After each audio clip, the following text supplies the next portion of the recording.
ya está con nosotros Pedro Meilán. Él fue director de Acodeco y además fue asesor de la CLICAC. Tiene mucho tiempo en el tema de control de precios y entendiendo cómo funciona esto del libre mercado.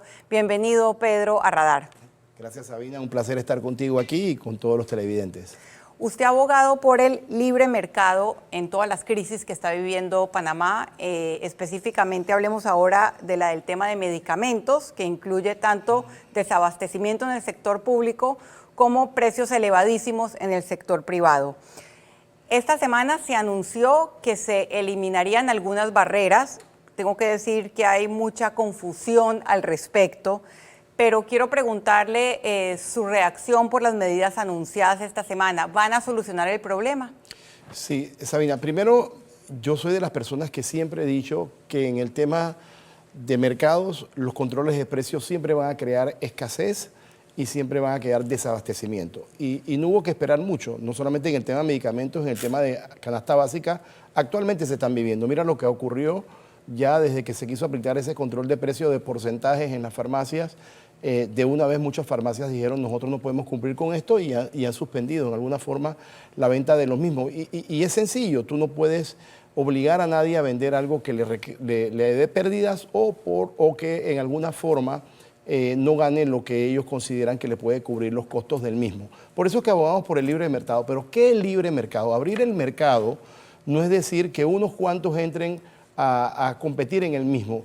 Abrir el mercado es que todas las personas tengan la opción de poder entrar. Por ejemplo, en el tema de medicamentos, yo he estado escuchando que ya se abrió para que las farmacias puedan ir a comprar a los fabricantes. Entonces, ¿qué poder o qué capacidad económica puede tener una farmacia pequeña para ir a comprarle a un fabricante si vende dentro del establecimiento 12 cajitas, sí, una docena de algo? Entonces, eso no tiene ningún sentido, aparte que no creo que vaya a resolver el problema. Pero sí hay otra cosa distinta. Sí tiene capacidad una empresa que venga de afuera y que sea grande y que pueda competir y comprar en cantidades con estos fabricantes que les pueden vender ese medicamento, o todavía traer a los distribuidores de otros países que venden a precio mucho más económico, por ejemplo, el que distribuye en Colombia, el que distribuye en Ecuador, el que distribuye en España, que se les abra el mercado para que todos sean parte del mercado.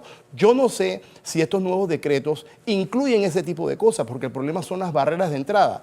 Puede ser que la persona que venga de afuera a tratar de poder entrar a este tipo de mercado encuentre diferentes barreras de entrada, no creo que en los avisos de operaciones, pero sí en los temas de salud y demás. Entonces, habría que analizar, después de dada la información esta, ¿qué tipo de importación paralela se está hablando? Porque si hay una importación paralela para que sean los de aquí chiquititos farmacia, yo no le vería ningún efecto. Cuando hablamos de medicamentos, más importante que el control de precios en las farmacias privadas es el abastecimiento en el sistema público de salud, entre ellos obviamente la caja del Seguro Social. ¿Qué piensa Pedro Meilán de la forma en que se está administrando la seguridad social en este país? Mira, Sabina, hay una sinvergüenzura por donde lo mires. Porque primero, el Estado, ¿cómo tiene que salir el Estado a decir que tiene que esperar un desabastecimiento para tener medicamentos de nosotros? Los medicamentos del seguro, tú y yo y todos los ciudadanos los pagamos por delante, cuando nos hacen el descuento de la cuota. El seguro siempre tiene que estar abastecido. Y mira los problemas. Por un lado, no hay un libre mercado en el cual el país pueda ir a negociar directamente y tener el seguro inundado de medicamentos para todas las personas que son asegurados, y que lo que les sobre inclusive meterlo en farmacias populares que vayan a dar a los centros de salud. Esos centros de salud donde están las personas más vulnerables. Y por el otro lado, si tú te vas a revisar en forma interna, tú encuentras licitaciones del 2021 que ya fueron ganadas y adjudicadas, y en el 2022, después de un año y medio, no se les ha hecho contrato. Una cosa que debe demorar 1 mes y medio, 2 meses como máximo. ¿Cómo tú te explicas que esté ocurriendo algo como eso? ¿Y cómo es posible que esos funcionarios estén ahí? Si estuvieran en la privada, donde salen a hacer licitaciones, todos estuvieran votados. Entonces, hay un tema interno de personal que no maneja el tema de cómo se deben mercadear y pedir los medicamentos, y hay un tema también de voluntad estatal de querer conseguir los medicamentos para todos los panameños, porque el Estado no tiene por qué ponerse cortapinzas. Ahora resulta que se hace un decreto en el cual tenemos que decretar el desabastecimiento, tenemos que esperar que 7 personas se reúnan para que ellos lo decreten, y mientras tanto le siguen comprando las farmacias aquí caro en Panamá, si el Estado puede ir a comprar donde sea y cuando quiera y como quiera los medicamentos para tenerlos para el pueblo. Por un lado, hacer eso inmediatamente y tener medicamentos para todos y vender lo que sobra a través de farmacias populares, y por otro lado, hacer una limpieza de todas esas personas que están allá adentro, que no han permitido que haya un libre mercado, que no han permitido que el asegurado tenga medicamentos, y por otro lado, que se han prestado para que esos contratos se dilaten sin saber nosotros el por qué. Y hay otro problema, además de si las barreras realmente se tiraron abajo o no, y es que uno siente que los anuncios son más políticos que técnicos. Por ejemplo, en el tema de que el 30% lo pondrán los laboratorios. Cuando uno indaga o le pregunta a las personas que están sentadas en esa mesa técnica de medicamentos, te dicen, bueno, se refieren a un acuerdo con Fedefarma. Y después, si uno sigue indagando, se da cuenta que Fedefarma tiene apenas el 20% de las 170 moléculas. Entonces, ¿esto es demagogia o es una solución real? Es que yo todavía me rompo la cabeza pensando, ¿cómo tú le puedes imponer un porcentaje a un fabricante que no es de aquí? O sea, vamos a partir por ahí. Entonces, y ese fabricante que no es de aquí tiene toda la potestad de venderle a quien él quiere. Así funciona el mercado. Y si él le vende a un distribuidor en el cual puede tener una exclusividad, o segundo, puede tener información confidencial que no puede ser dada por ese distribuidor producto de que está firmado en contratos.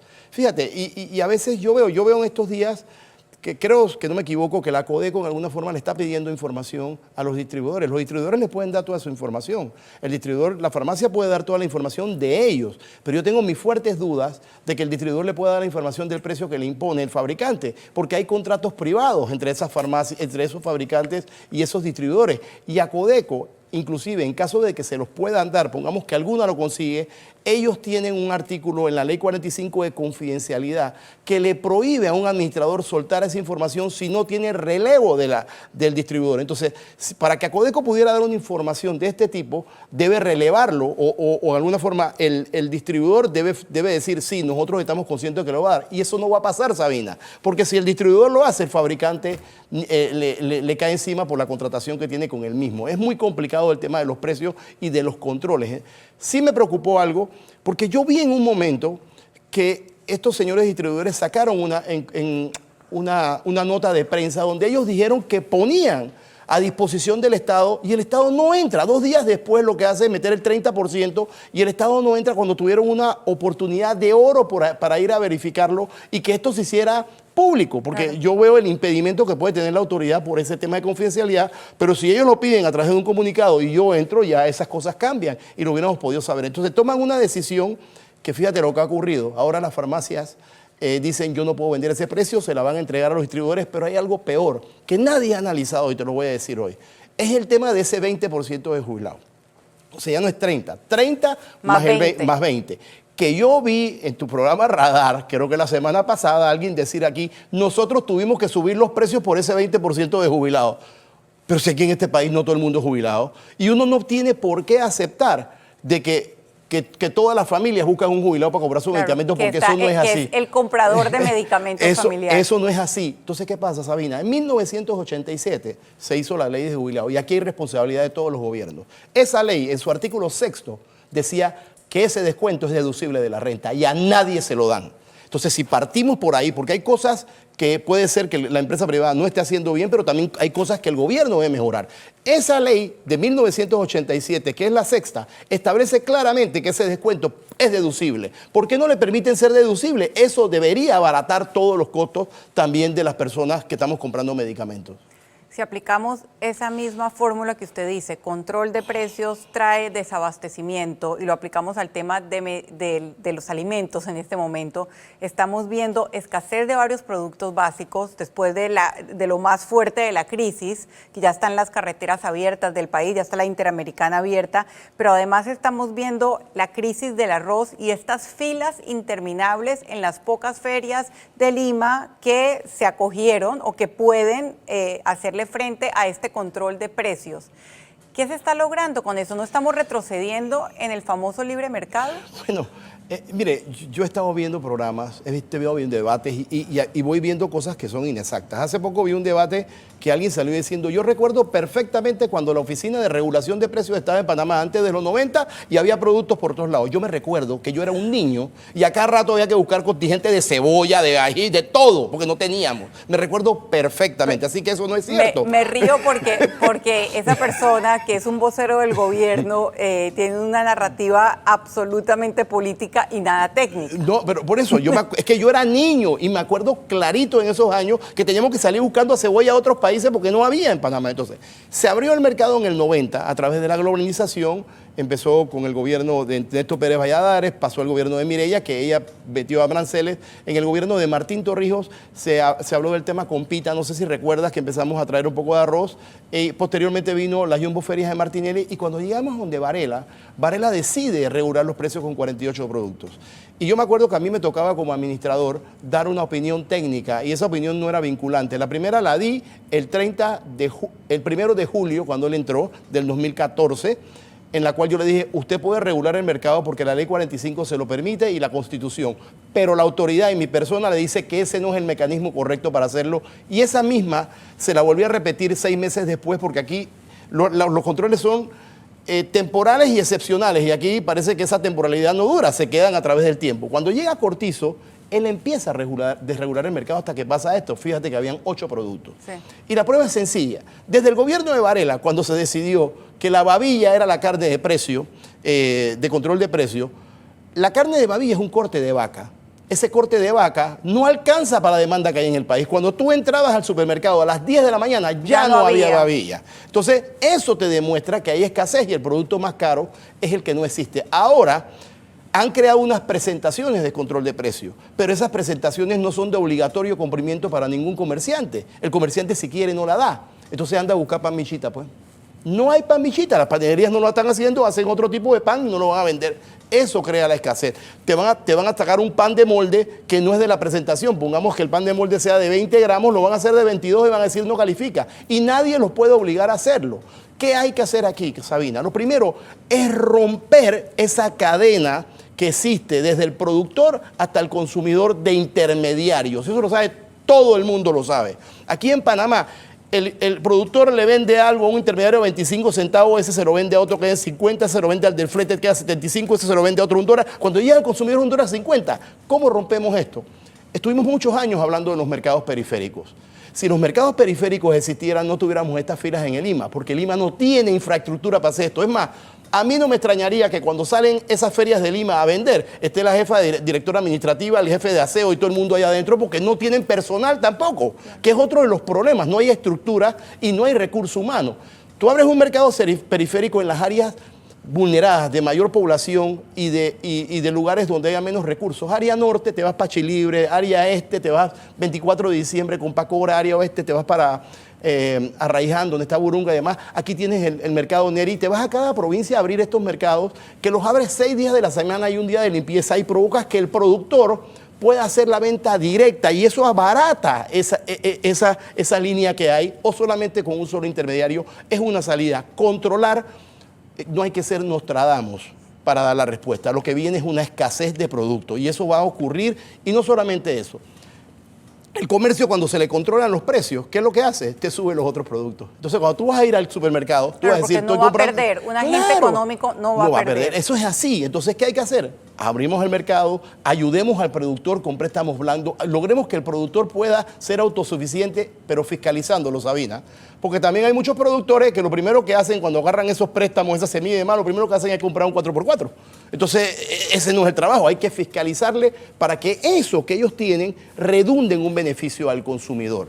Me gustaría su análisis de lo que ha ocurrido durante estas últimas semanas con el arroz. Desabastecimiento, una persona que controla el 40% del mercado, problemas de calidad, a Codeco multando, llegando tarde. ¿Cómo nos comemos este problema del arroz?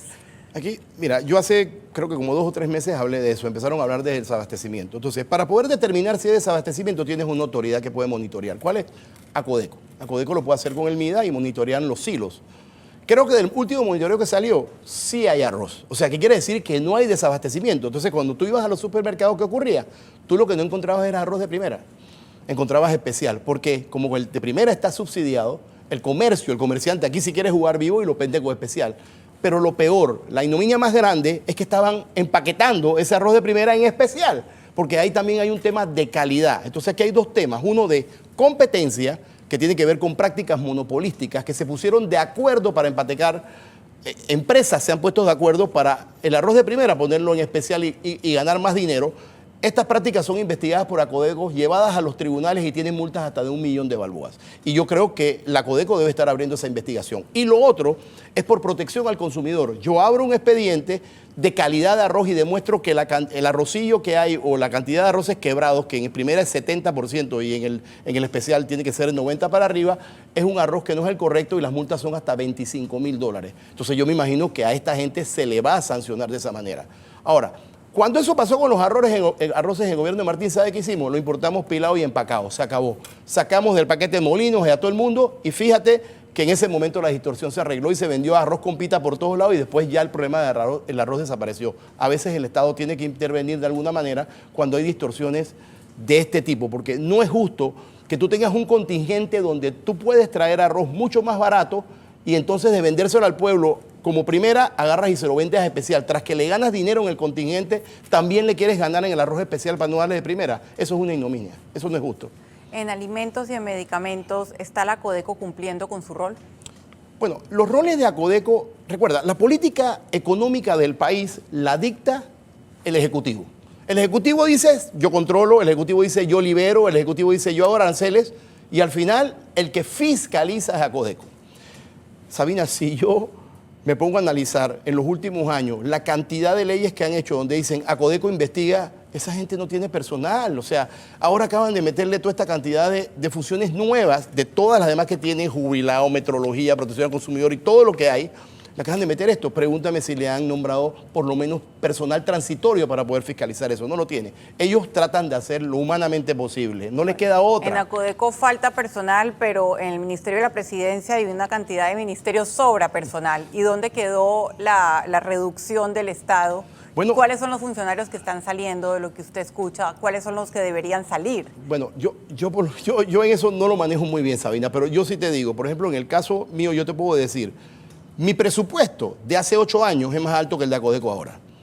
Y yo hace 8 años tenía más personal del que tiene Acodeco ahora mismo. Eso es muy diciente. Entonces no le estás pidiendo algo que humanamente no lo puede hacer. Él tratará de hacer, la institución, lo que pueda hacer, buscando personal de otros departamentos para ir a verificar en la coyuntura que vivimos ahora mismo. Y con todo y eso, él no puede lograr ir a todos los comercios. Él va a tener que trabajar a través de denuncia, a través de las redes. Eso es lo que le toca a la institución, pero que ellos fiscalizan para imponer las sanciones. Otro error que hay, la sanción de boleta de control de precios era una boleta que inmediatamente salía la sanción, no está en el decreto, o sea que actualmente lo que hay es que tú levantas un acta para que vengan a hacer descargo, esas multas, sepa Dios cuándo van a salir y no hay una certeza, sí hay certeza, pero no rápida del castigo de esto.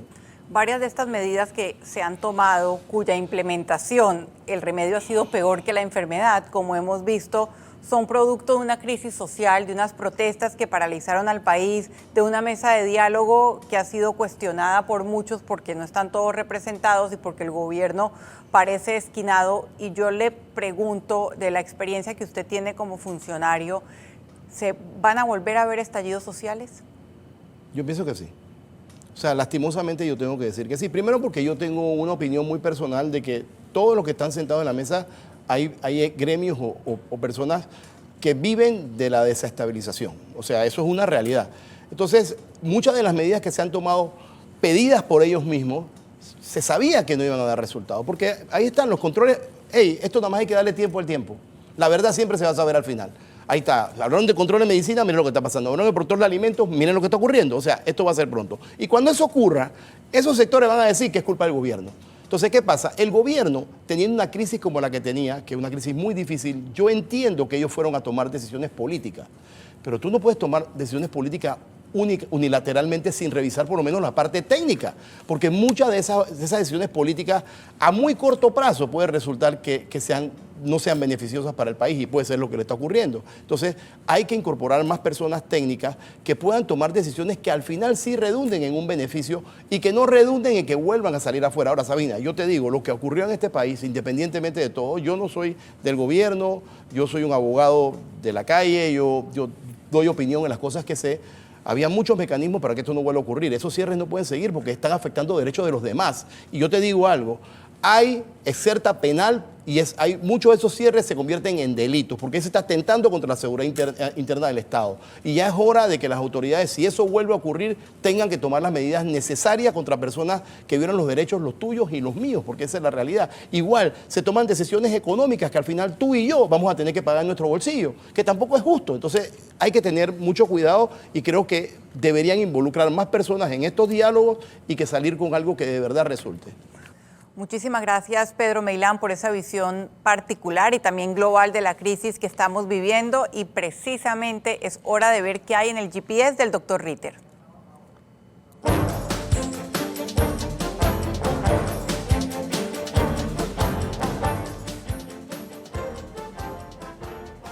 No sé si una mano invisible y tenebrosa nos ha encerrado en este laberinto de informaciones y desinformaciones en el que nos cuesta trabajo ubicar responsabilidades a la hora de señalar errores, improvisaciones, ineficiencia o maldad, o es simplemente el producto de nuestra propia decadencia como Estado.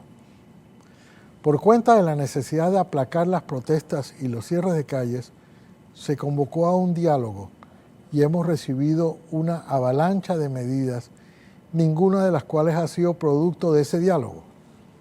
No obstante, el diálogo como tal ha sido descalificado porque no están en él todos los que debían estar y por las declaraciones altisonantes de quienes lo integran. Sin embargo, el gobierno sigue aprobando medidas que a las pocas horas debe reversar. Pasó con el precio del combustible y está pasando con los medicamentos.